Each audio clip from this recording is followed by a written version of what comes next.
Hello and welcome to another 7 stories in 7 minutes. I'm not going to lie, I'm not quite sure if I'm going to be able to crack this one on 7 minutes. We've got a lot to pack in and I think you're going to have every emotion tested. Anger, sorrow. Get your tissues out for the end.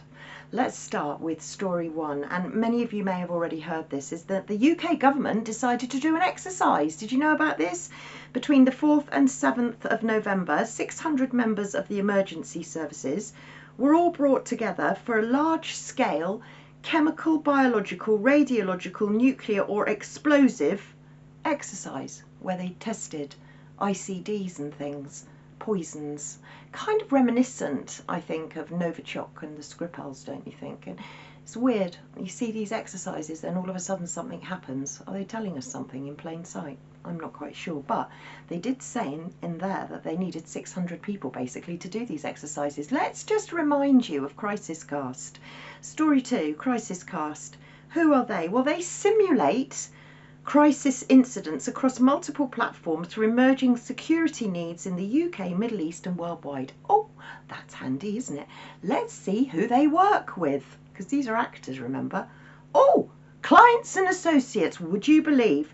National Counter-Terrorism Security Unit, Ministry of Defence, Kent Police. Oh, look, you've got the NHS there as well. Of course, they would never simulate an incident, would they? And we've got others. We've got the Army, we've got UK Parliament, we've got Securitas. So how many of these exercises are actually productions with actors? Because they keep saying actors. Just saying. I'm just saying. Let's turn our attention to the NHS, and this story shocked me in The Independent. Surgical patients left in agony amid staffing crisis at one of UK's biggest NHS trusts. This is shocking. This is Salford, and they're saying that patients have been left in pain whilst others have faced delays receiving critical medication amidst chronic staff shortages. This is a warning to the Northern Care Alliance, and I can tell you, if they don't pull their socks up fairly quickly, this is going to be taken over. So keep an eye on Northern Care Alliance. And that follows on too here in Arrow Park Hospital in Birkenhead, Wirral. Critical incident at hospital as surgery's been paused. And I've been asking myself for a while, I've been getting lots of reports saying operating theatres are empty. People aren't having surgery anymore. What is going on? So this story says that hundreds of surgeries have been cancelled and critical incidents been declared after they ran short of surgical instruments. So their specialist machinery to sterilise the surgical instruments was all down due to technical issues.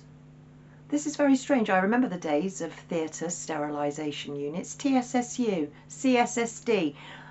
The old colleagues of mine watching will know what I mean, but yeah, they're not having surgery because they've got no instruments. Let's stick with the NHS, and this is a national survey of consultant physicians showing doctors are under growing pressure. Well, we know that, don't we? But I'm very quickly going to go into just a few facts. There's a lot of data. So let's just look at the first one. So we're looking at physicians. So physicians are seeing widespread rota gaps and vacancies at their own grade. So we're short of consultants basically. And we know that consultants save time hugely. When the junior doctors went on strike, everybody got seen really quickly because consultants were able to make decisions that junior doctors couldn't. They say most consultants say rota gaps are harming patient care. Well, we know that too. Better IT and lighter workloads would boost well-being. I don't think so. That's almost like they're asking for this digital era of health to come forward. No thanks, not for me. A bit worried about that. And if you go on, you can see a few more stats. Where are these physicians going? Why are they going early? Are they retiring early? So this is a very interesting survey. Go and check it out if you've got time. Let's stay with the NHS because we're talking about 2-tier health. Well, I'm not sure now that we're talking about 3-tier health, because if you're a veteran or a member of the military, you are going to get better health care, quicker health care, and more targeted, personalised health care than the rest of us.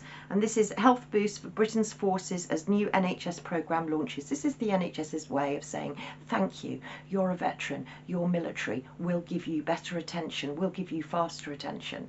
And as much as I have huge respect for everyone in the armed forces, shouldn't we be saying that of everybody? Everybody should get equal treatment. Let's move on. I want to introduce you to Louise Sanders-Jones MP. So she is an MP. She studied Chinese at the University of Edinburgh. She's also a veteran. After a brief stint in the civil service, she joined the military in 2013. Intelligence, interesting. And it says at the bottom, you know, journalism and banking.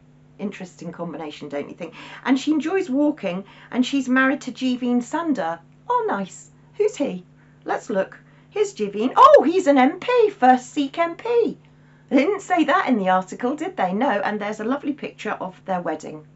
So I'm just saying that that's who we're introducing you to. So let's go to our next story, which is where Nick Ferrari interviewed Louise and said to Louise, how many veterans, our veterans, are on the streets, homeless, right? How many? She wouldn't answer.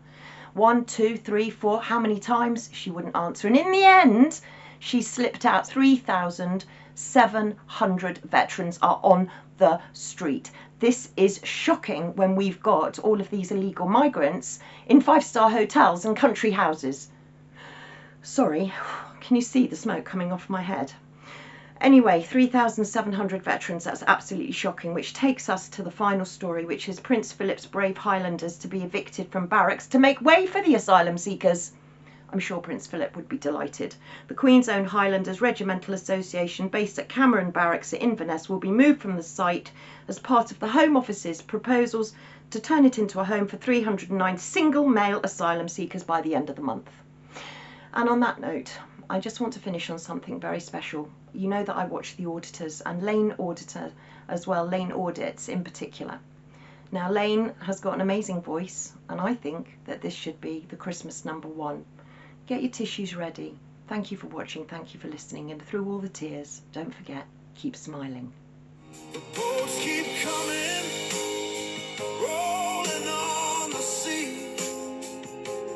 Nobody's listening to folks like me. We've had enough silence, enough broken trust. It's our England's heart turning into dust.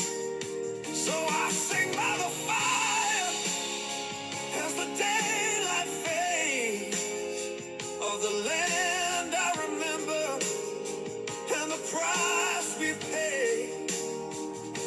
The boats keep coming and the tide rolls on, but the voice of the people will never be gone.